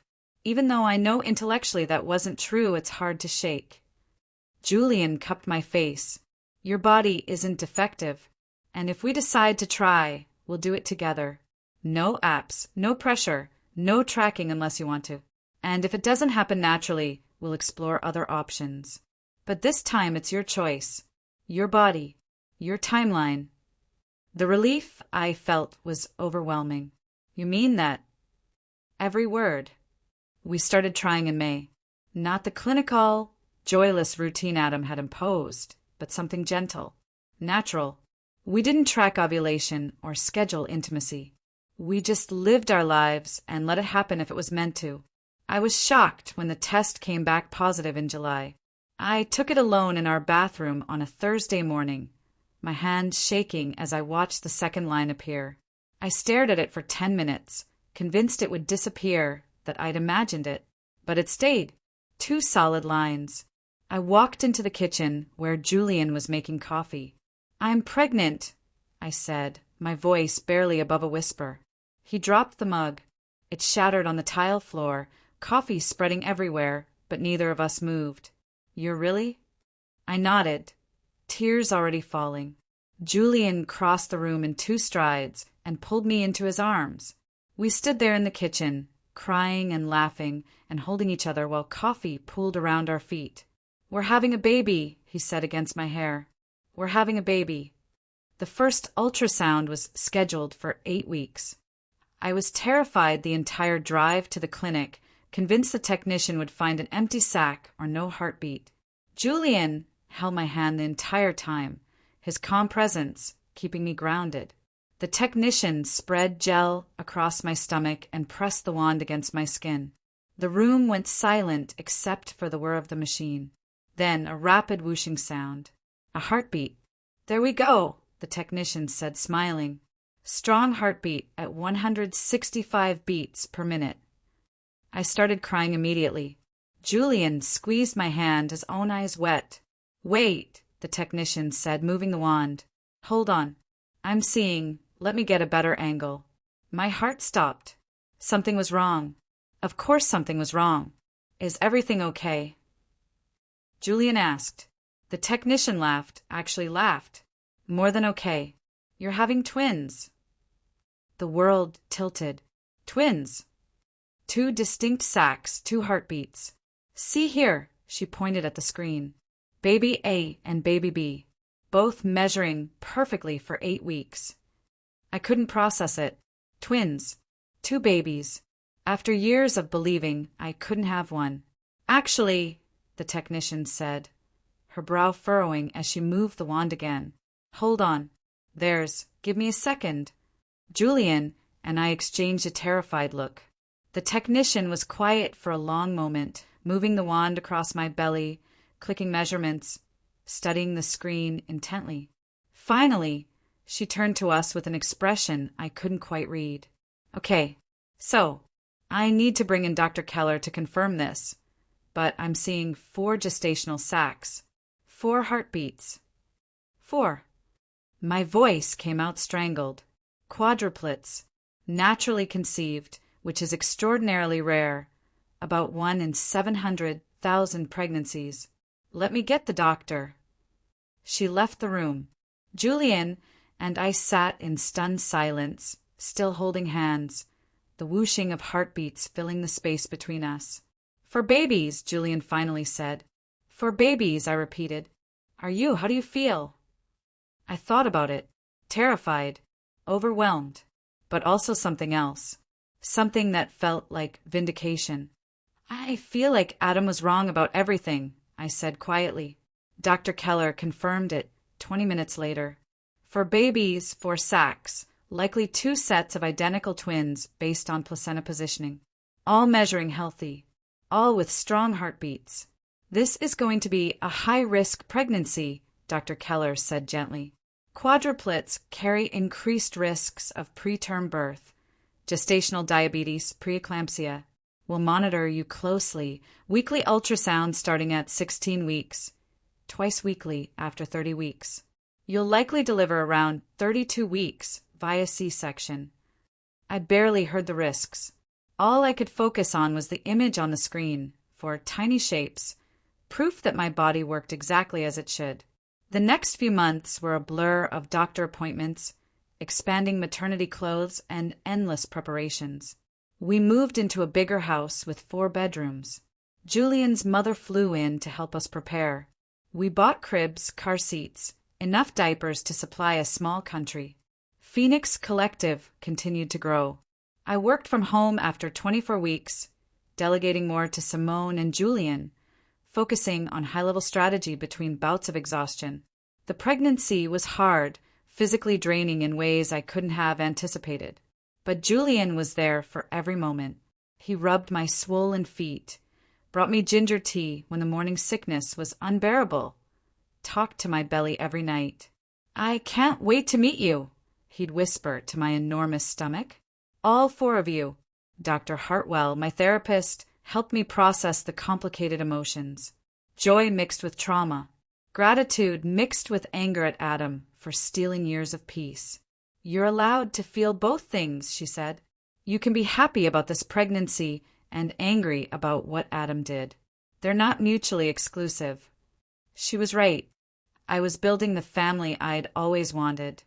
But I couldn't fully celebrate without remembering the years Adam had convinced me it was impossible. In November, at 31 weeks pregnant and the size of a small house, Julian was scrolling through his phone while I dozed on the couch.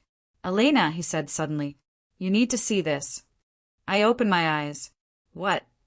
He handed me his phone. On the screen was a Facebook event notification. Adam Caldwell and Olivia Park's baby shower. My heart stopped. The event was public. Pastel decorations in the preview image. A country club address. Date, 3 weeks from now. How did this even? I started.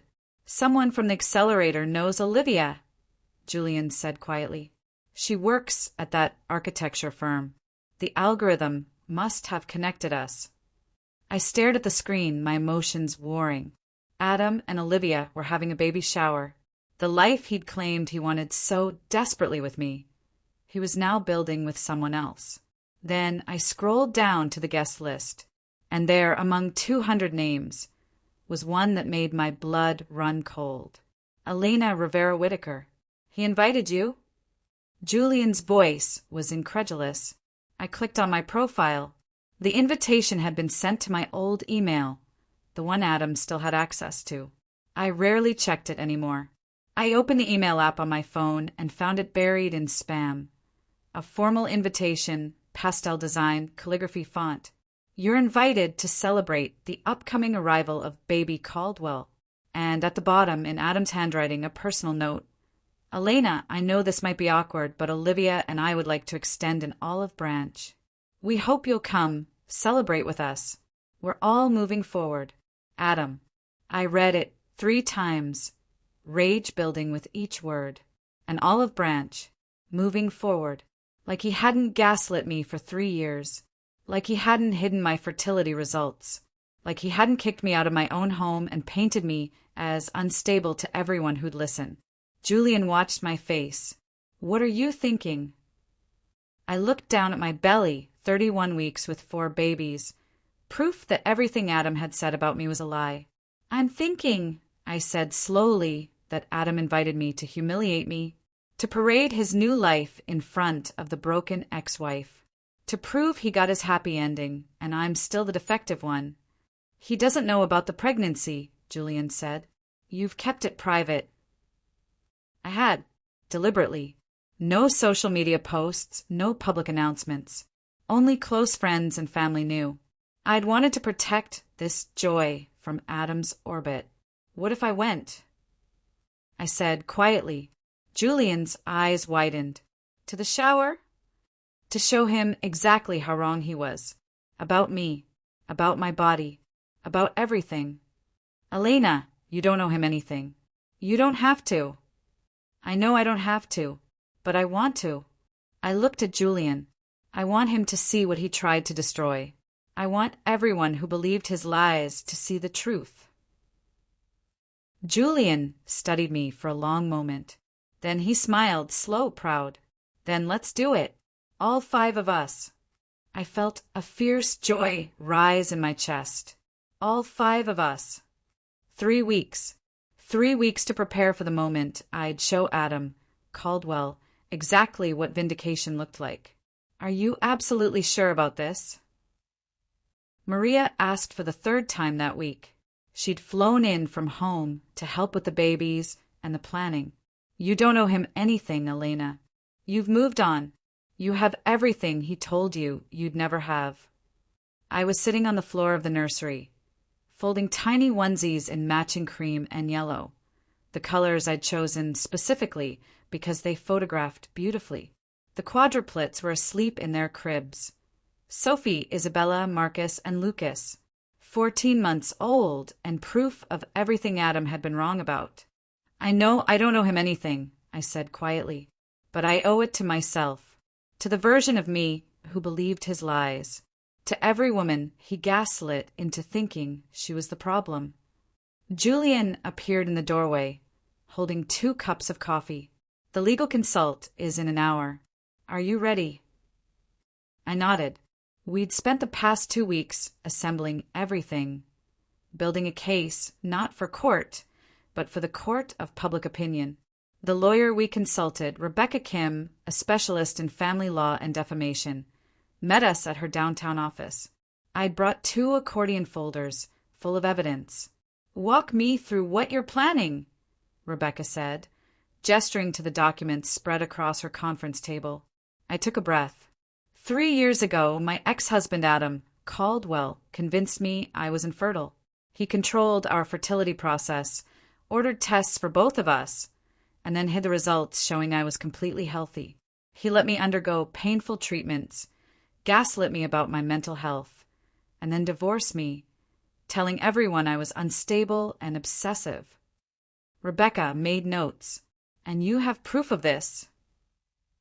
I slid the first folder across.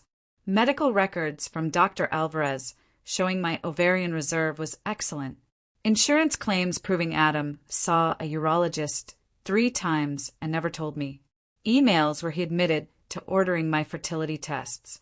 Text messages where he called me broken and blamed me for our inability to conceive. And what happened after the divorce? I moved away, started a business, remarried, and naturally conceived quadruplets. 1 in 700,000 odds. Rebecca's eyebrows rose. That's quite a reversal. Adam has invited me to his baby shower with his new partner. I want to attend with my children and present this evidence to his family and friends. I want them to know the truth about what he did.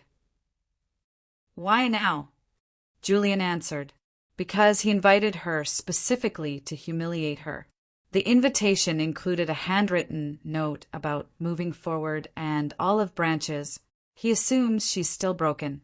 He doesn't know about the quadruplets. Rebecca leaned back. Here's my professional opinion. What Adam did was morally reprehensible and possibly legally actionable. Withholding medical information that affected your treatment decisions could constitute fraud or even a form of abuse. However, publicly confronting him at a baby shower is risky. What are the risks? I asked. Defamation if you make false claims. Emotional distress claims from Adam or his partner. Accusations that you're harassing them or disrupting a private event. He could paint you as the vindictive ex-wife. Even if everything I say is true. Truth is a defense against defamation, but you'd need to prove every claim. And perception matters. If you seem angry or vengeful, people might side with him regardless of facts. I felt my resolve waver. This was exactly what I'd feared, that no matter what evidence I had, I'd still be cast as the crazy ex. Julian reached for my hand. What if Elena's not angry? What if she's just factual, calm, composed, presenting documentation without emotion? Rebecca nodded slowly. That's better. If you're going to do this, keep it brief, stick to verifiable facts, and don't engage emotionally. Let the evidence speak. And for God's sake, record everything. If Adam tries to twist this later, you'll want your own documentation. We spent the next hour reviewing every document. Rebecca helped me craft a short statement. 3 sentences, no accusations, just facts.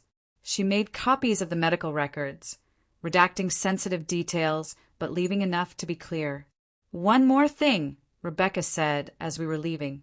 Ask yourself why you're really doing this. If it's about justice, fine. But if it's about revenge, you might not feel the way you expect to afterward. I thought about that all the way home. Was this revenge?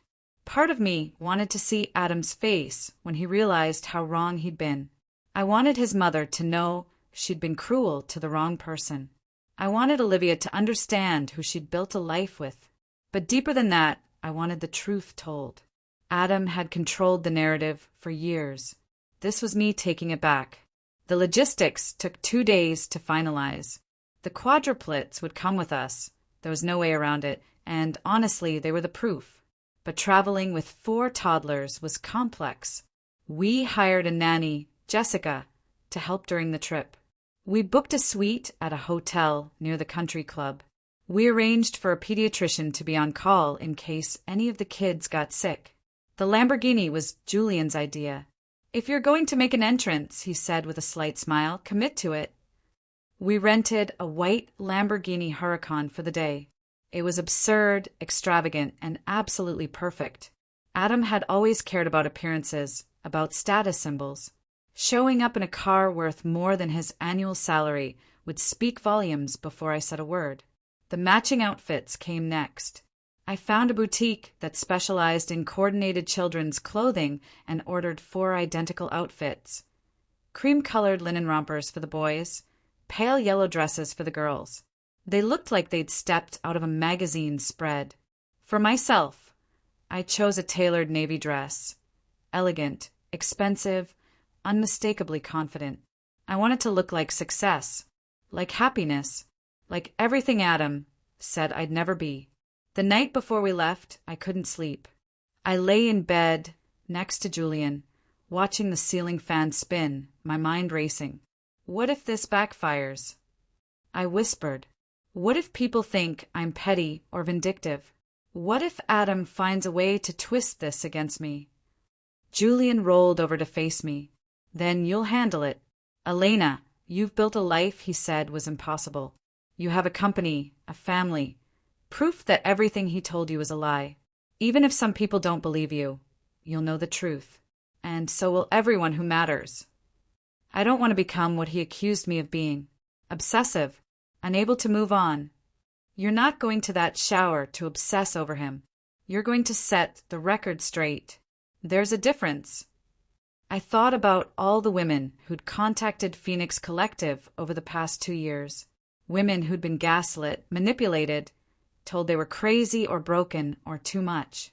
Women who'd spent years doubting their own reality because someone they trusted had rewritten it. This isn't just about me, I said slowly. It's about all of them. If I can stand up to Adam publicly and show that the truth wins, maybe it helps other women believe they can too. Julian kissed my forehead. There's the Elena I know. I spent the next morning rehearsing my statement. 3 sentences. Calm, factual, irrefutable. 3 years ago, Adam told me I was the reason we couldn't have children. He ordered fertility tests for me, received results showing my reproductive health was excellent, and hid those results while letting me believe I was defective. I'm here today with my husband Julian and our naturally conceived quadruplets to set the record straight. Maria listened to me practice, timing it, watching my tone. Don't let your voice shake, she said. Don't apologize. Just state it like you're reading a weather report. What if he interrupts? Let him. Let everyone see him scramble. We drove to the country club on Sunday afternoon, the Lamborghini purring beneath us. Julian drove. I sat in the passenger seat with a folder of medical records in my lap. In the car seat behind us, Jessica managed the quadruplets, who were miraculously well-behaved. The country club was 20 minutes outside the city, elegant, expensive, exactly the kind of venue Adam would choose. We could see the party from the parking lot. White tents, pastel balloon arch, guests milling around with champagne glasses. My heart was pounding so hard I could barely breathe. Last chance to turn back, Julian said quietly, his hand on mine. I looked at him, then back at the folder in my lap, then at the quadruplets in the rearview mirror. Sophie was chewing on a stuffed rabbit. Isabella was babbling to Marcus. Lucas was half asleep, his head lolling. They were the truth, living, breathing evidence that everything Adam had said was a lie. I'm not turning back, I said. Julia nodded and pulled into the valet lane. The Lamborghini drew attention immediately. Heads turned. Conversations paused.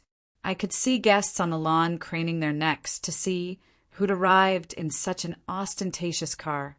The valet opened my door. I stepped out carefully, smoothing my dress, clutching the folder. Julian came around and opened the back door.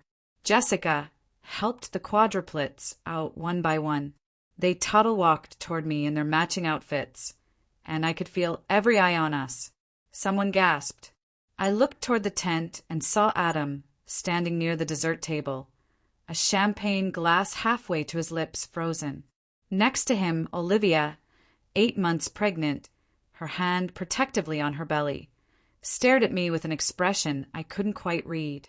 Patricia, Adam's mother, stood nearby, her mouth open in shock. The entire party had gone silent. I took Sophie's hand. Julian took Marcus and Isabella. Jessica held Lucas.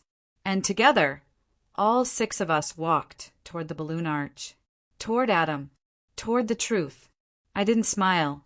I didn't rush. I walked with the steady confidence of someone who'd been through hell and come out holding proof. Adam's champagne glass slipped from his fingers and shattered on the brick patio.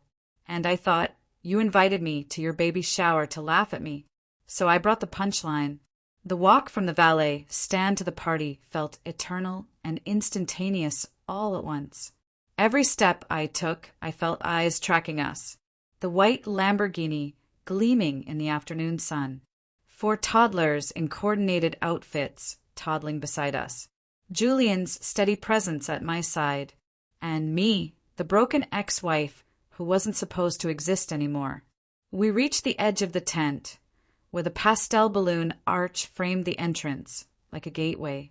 Inside, I could see the dessert table piled with macarons and petit fours, the champagne tower catching the light, the guests in their summer cocktail attire. Adam stood 10 feet away, champagne glass shattered at his feet, his face drained of color. Olivia clutched his arm, her pregnant belly prominent, her expression cycling between confusion and alarm. And Patricia, Adam's mother, who'd spent 3 years making me feel worthless, stood with her mouth open, frozen mid-conversation. The entire party had gone silent. I took one more step forward, Sophie's hand warm in mine, and spoke clearly enough for everyone to hear. "Hello, Adam. Thank you for the invitation." He opened his mouth, closed it, opened it again. "Elena, what are you?" "You invited me to celebrate," I said calmly. "So here I am, with my husband Julian and our children, Sophie, Isabella, Marcus, and Lucas, naturally conceived quadruplets, born healthy and thriving." The whispers started immediately. I heard fragments. "Quadruplets." "Naturally." I thought she couldn't. Patricia found her voice first. "Elena, I don't understand. Adam said you had fertility issues. That's why the marriage." "That's what Adam told you," I interrupted gently. "But it wasn't true." I walked toward Patricia, the folder of documents in my free hand. Julian stayed with the children near the entrance, a quiet anchor. Mrs. Caldwell, during our marriage, Adam ordered comprehensive fertility testing for both of us. My results! I opened the folder and handed her the printed report from Dr. Alvarez. Showed excellent ovarian reserve, healthy hormone levels, and no fertility issues whatsoever. You can see the date, November 2024. 2 months before the divorce was finalized. Patricia stared at the document, her hand shaking. "I don't understand." Adam received these results, showing I was perfectly healthy. And he never told me. He let me believe for 3 years that my body was defective. He let me undergo painful treatments. He told you, and everyone else, that I was the problem. Adam stepped forward, his face flushed. "Elena, this is completely inappropriate. This is a private event, and you can't just—" "You invited me," I said, my voice still calm. "You sent an invitation with a handwritten note about olive branches and moving forward. You wanted me here. So, let's be clear about what we're moving forward from." I pulled out my phone and pressed play on a voicemail I'd saved from November 2024. Adam's voice, tinny but unmistakable, filled the air. "Hey, it's me. I got your results back from Dr. Alvarez. Everything looks great on your end. Ovarian reserve, hormones, all good. I'm going to hold on to these for now. We can discuss it later. Don't worry about it." The silence that followed was deafening. "You knew," Patricia whispered, still holding the medical records. "You knew she was fine, and you let us, believe otherwise." Adam's jaw tightened. "This is taken out of context. Elena, you're being vindictive and—" "I'm being factual," I said. "These are medical records. This is your voice. There's no context that changes what happened. One of Adam's cousins, James, I thought his name was, spoke up. Wait, so you lied about the fertility stuff? Why would you do that?" "I didn't lie," Adam said quickly. "The situation was complicated. Elena was unstable. She was obsessive about getting pregnant, and You hid medical information from your wife, Julian said quietly from behind me, his voice cutting through Adam's excuses. Information that affected her treatment decisions and her understanding of her own body. That's not complicated. That's abusive. Olivia had gone pale. She was staring at Adam with an expression I recognized. The beginning of doubt, the moment when the carefully constructed story starts to crack. Adam, she said quietly, is this true? It's not what it sounds like, Adam said, reaching for her hand. She pulled away. Did you hide her test results? I was trying to protect. Yes or no? Adam's silence was answer enough. Patricia sat down heavily on a nearby chair, the medical records still in her hands. I said terrible things to you, she whispered, looking at me, at family dinners. I made comments about you not giving Adam children. We all thought. You thought what Adam told you, I said, which is why I'm here. Not to punish him, not to ruin your celebration, but to set the record straight. I looked around at the gathered guests, family, friends, colleagues, people who'd heard Adam's version of our marriage for years. For 3 years, Adam convinced me I was broken. He controlled every aspect of our fertility journey, and when it didn't produce the results he wanted, he blamed me. He told his family I was unstable. He told our friends I was obsessive. And then he left me with almost nothing and moved in with Olivia before our divorce was even final. More whispers. Some guests were nodding. Others looked uncomfortable. The truth is, there was never anything wrong with me. I met Julian, we fell in love, and we conceived quadruplets naturally within months. 1 in 700,000 odds. Because my body works exactly as it should. I turned back to Adam. His face was red now, his hands clenched at his sides. You invited me here to laugh at me, I said quietly, to show me that you got your happy ending, and I didn't. But I'm not the punchline, Adam. I'm the proof that everything you said about me was a lie. For a moment, nobody moved. Then Patricia stood, walked over to Adam, and said in a voice I'd never heard from her before, How could you do this? Mom, you don't understand. I understand perfectly. You lied. To her. To us. To everyone. James spoke up again. Man, that's seriously messed up. Hiding medical records? Making her think she was the problem. Other voices joined in. Questions, accusations, disbelief. Adam's carefully maintained image was crumbling in real time. Olivia had stepped back, both hands on her belly, her face a mixture of horror and realization. She met my eyes across the crowd, and I saw the question there, is he doing this to me too? I didn't answer. She'd have to figure that out herself. Adam tried one more defense. Elena is trying to sabotage my life because she can't move on. She's bitter and... I have moved on, I said simply. I have a husband who respects me, for children, and a successful business helping women rebuild after betrayal. I didn't come here to sabotage you. I came here to tell the truth. What you do with that is up to you. I turned to Patricia one last time. I'm sorry for interrupting your celebration, but I'm not sorry for defending myself.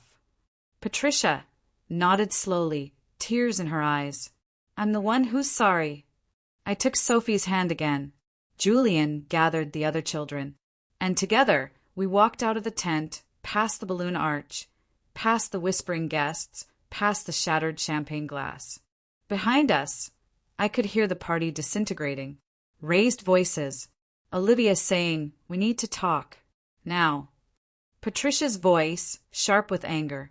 Friends and family demanding explanations Adam couldn't give. But I didn't look back. We reached the Lamborghini. The valet had kept it running, the engine purring softly.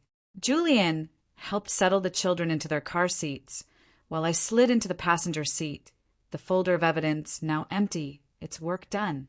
As we pulled away from the country club, I looked out at the mountains in the distance, the late afternoon sun painting them gold. How do you feel? Julian asked quietly. I thought about it. I had expected to feel triumphant, vindicated, maybe even gleeful. Instead, I just felt free. I feel like I can finally close that chapter, I said. Not because I got revenge, but because I told the truth. And that's all I needed. Julian reached over and squeezed my hand. I'm proud of you. In the back seat, the quadruplets were already falling asleep, exhausted from the excitement. Sophie's head lolled against her car seat. Isabella clutched her stuffed bunny. Marcus and Lucas breathed softly in tandem. You know what the best part is? I said, What? This doesn't define me anymore. Adam doesn't define me. What happened doesn't define me. I'm defined by what I built after. Julian smiled.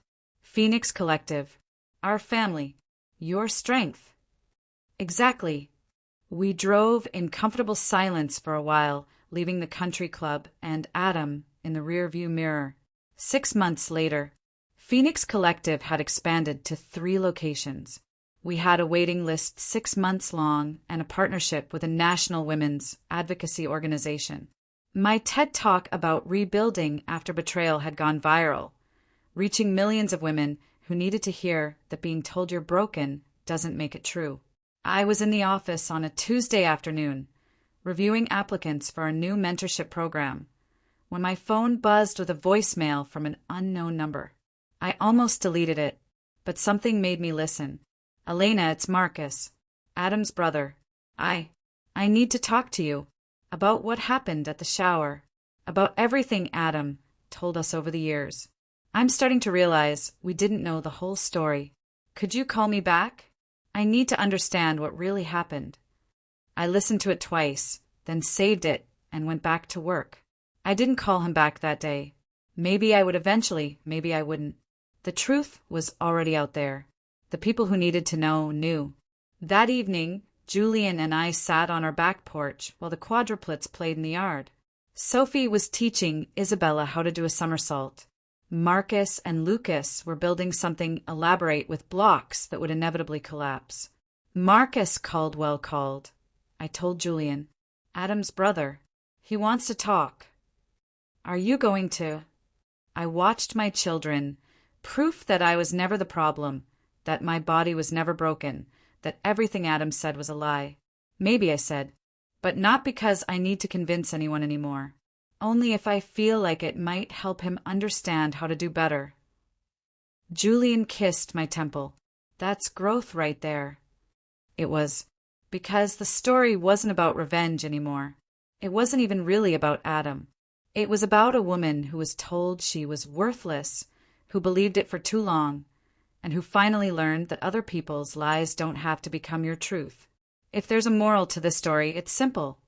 Being told you're not enough doesn't make it true. The people who dismantle you to feel big only reveal their own smallness. Sometimes the most devastating comeback isn't rage. It's living so completely, so authentically, so fully that your former abuser becomes an irrelevant footnote in a life that flourishes without them. I built Phoenix Collective from the ashes of what Adam tried to destroy. I found real love with someone who sees me as whole. I became the mother he said I'd never be, not despite what he did to me, but in defiance of it, and that, more than any public confrontation or moment of vindication, is the real victory. Sophie ran up to the porch, breathless and laughing. Mama, watch this.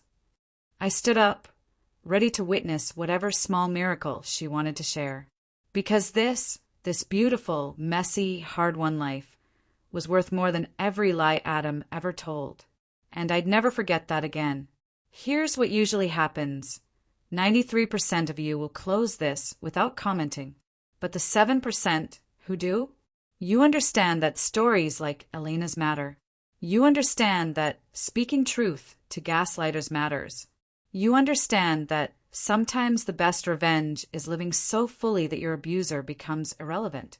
So prove you're part of that 7%. Subscribe right now, then comment the one scene from this entire story that you'll still be thinking about tomorrow. Was it the 4 toddlers in matching outfits? The moment Patricia apologized? The calm way Elena exposed every lie? drop it below, because your comment tells me these stories are worth telling. Thank you for watching this story. Click the image on your screen to watch more thrilling story.